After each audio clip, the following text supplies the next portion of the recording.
the most expensive home on the planet. In the inner city of Mumbai, India, not far from the poverty-stricken slums, on the renowned Altamont Road, stands Antilia, the most expensive home ever created.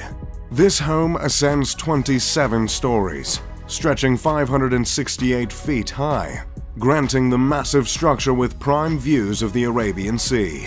In technical terms, the home is the second most expensive residential property in the world, considering Buckingham Palace is worth around $5 billion.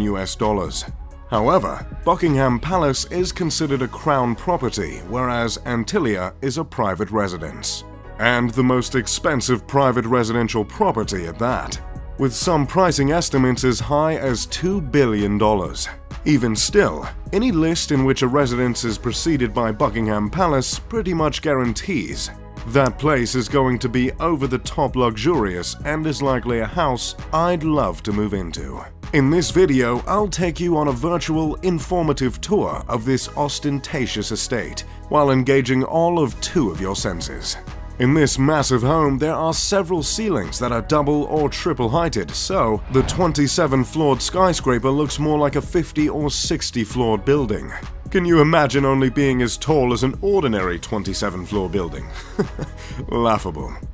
On some of the lower floors, there is a multi-level car lot that can hold 168 vehicles, including Mukesh's precious RS5 Crore Maybach, a car for very important people. Somewhere in that car lot is also a car service station. But if cars aren't your style, don't worry. The home also has 3 helipads placed on the roof. Few things say billionaire like more than one helipad on the roof. Both the private car lot and helipads are violations of residential bylaws in Mumbai, but from what we can tell, no one has forced the billionaire's hand to make any changes. Above the car lot, you'll find an extravagant lobby composed of 9 elevators. Further up is a 2-story recreation center with a lap pool, a gym, a juice bar, a dance studio, and a yoga studio.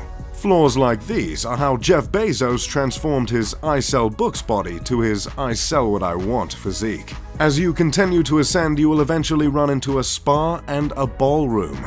The ballroom is adorned with multiple crystal chandeliers that cover 80% of the ceiling, leaving a shameful 20% exposed and unadorned. To capitalize on the entertainment focus areas of the home, there's a movie theater that sits 50 viewers. There are multiple balconies and terraces with luscious gardens hanging over the sleek facade along the home.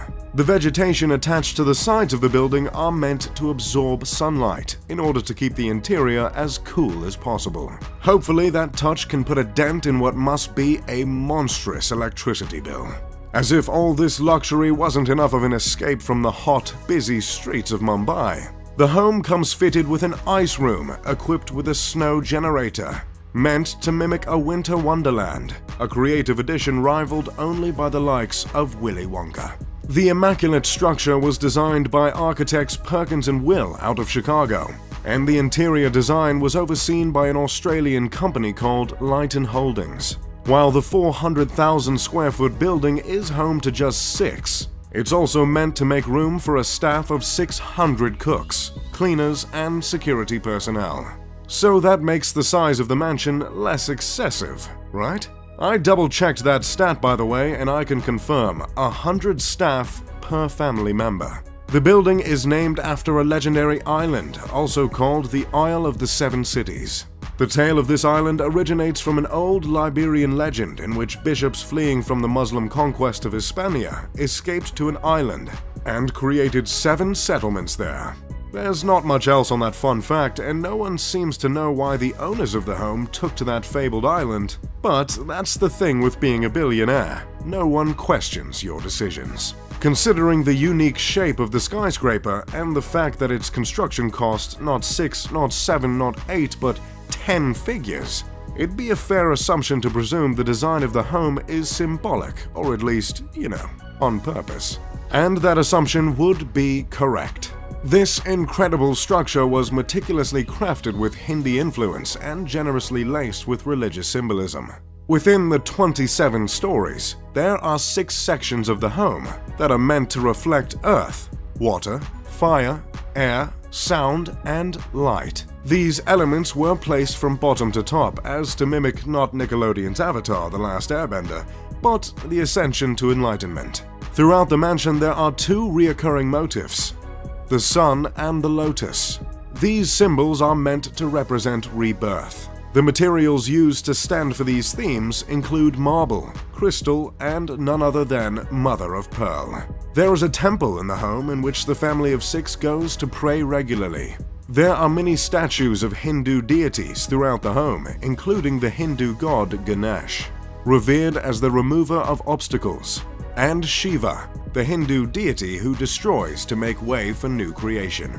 Along with religious themes and the motifs of lotus and sun, the house is said to have been inspired by the Atlantic Ocean. The owner of the $2 billion home is Mukesh Ambani, a petroleum titan, chairman of Reliance Industries and, surprise surprise, the richest man in India. Mukesh is responsible for a fifth of India's exports, which is absolutely outrageous considering India makes up for a third of the Earth's population.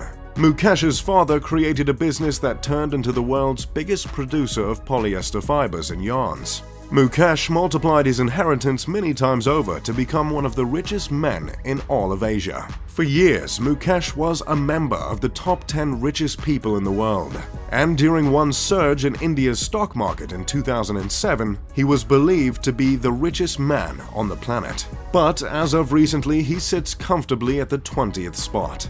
Mukesh is worth $40.1 billion and is 61 years old.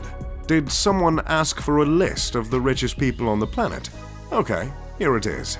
Number 1. Jeff Bezos, Amazon. Number 2. Bill Gates, Microsoft. Number 3. Warren Buffett, Berkshire Hathaway. Number 4. Bernard Arnault, Louis Vuitton. Number 5. Amancio Ortega, Zara. Number 6. Carlos Slim Helou and family. Number 7. Mark Zuckerberg, Facebook. Number 8. Larry Ellison, Oracle. Number 9. Larry Page, Alphabet, co-founder of Google. Number 10. Charles Koch, Koch Industries. Number 11. David Koch, you guessed it, Koch Industries. Number 12. Sergey Brin, Google. Number 13. Michael Bloomberg, Bloomberg. Number 14. Ma Huateng, Tencent Holdings. Number 15. Jim Walton, Walmart. Number 16. Rob Walton, Walmart. Number 17. Alice Walton, Walmart. Number 18. Steve Ballmer, Microsoft. Number 19. François Bettencourt Myers and family, L'Oreal. Number 20. And our guy, Mukesh Ambani. We just love lists here at Mr. Luxury. As you might have noticed from the list, Mukesh is one of only 2 individuals from Asia to earn a spot on the list. Mumbai is the commercial capital of India and is also called the city that never sleeps because I guess they didn't know that slogan was already taken. This city is also home to the entertainment industry in India, so it's commonly known as Bollywood, yet another thing they ripped from the United States. While the city is home to the world's most expensive house, it's unfortunately also home to the world's largest slum. The popular film Slumdog Millionaire was set in Mumbai. The public reception of the house's creation has been harsh at best. I believe offending neighbors comes standard when you're creating a home worth over $1 billion, but there is certainly warrant for any offense taken in this particular case, I must admit. While the house was built on the richest stripe of land in the city, it's hard to not notice the contrast in a city like Mumbai, with such depths of poverty just blocks away.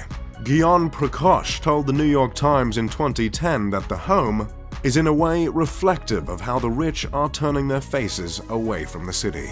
In Mumbai, 40% of children under the age of 5 are underweight. The gap between the rich and the poor is as stark and vast here as any other place in the world. Still, there are some that bring up the charitable acts of the Ambani family, which include the creation of a hospital, when discussing the moral responsibilities of the family, not to mention numbers of the philanthropic ventures, specifically by Nita Ambani, Mukesh's wife. Which is great and all, but no one is going to ignore the gargantuan mansion towering over the city, or any of Mukesh's indulgences other than the mansion. Years before the creation of Antilia, Mukesh bought his wife an Airbus for her birthday for $60 million. He had the passenger jumbo jet refitted with a living room, a bedroom, satellite TV, a sky bar, and a spa. Unlike most families worth billions, the Ambani family owns just the one home as opposed to the expected several around the globe. Initially, the family shared a house with Mukesh's mother and brothers. But after Mukesh's father passed away of a stroke, he decided to break the bank on the 400,000 square foot home. The children of Mukesh and Nita all studied at universities in the States. Isha, the eldest daughter, recently graduated from Yale. Her twin brother, Akash, and younger brother, Anat, both graduated from Brown University. Not that I'm in any position to judge Mukesh as a father, but it's nice to see he raised 3 Ivy Leaguers. That's pretty much all I've got on Antilia and the Ambani family. As always, I'm Mr. Luxury. If you enjoyed the video, make sure to leave a like and subscribe. Pip pip de doodly doo.